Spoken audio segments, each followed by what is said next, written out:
हमारी लाइफ में positive vibration negative vibration का बहुत ज्यादा इम्पैक्ट पड़ता है हमारी लाइफ में। एक्चुअली जब हम किसी सामने वाले व्यक्ति के बारे में जब हम हर समय नेगेटिव राय बार बार बना करके रखे हुए हैं मन में, तो उस व्यक्ति के मन में भी आपके लिए नेगेटिव थॉट्स ही आएंगे ना, पॉजिटिव तो आएंगे नहीं। अगर आप किसी को एक पत्थर फेंकोगे, सामने वाला आपको दूसरा पत्थर फेंकेगा।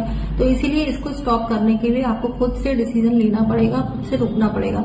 अगर आप चाहते हैं कि ये जो प्रोसेस है ना, एक दूसरे को ब्लेम करना, एक दूसरे को क्रिटिसाइज करना, ये यही रुक जाए, तो आपको सबसे पहले पहल करनी पड़ेगी। ये नहीं सोचना कि सामने वाला ऐसा करेगा। सामने वाले के माइंड का कोई भी स्टेटस हो, कुछ भी हो, लेकिन आप अपने मन के पावर से आप उसके थॉट्स को भी पॉजिटिव कर सकते हो और अपने लिए अच्छा बना सकते हो उसको।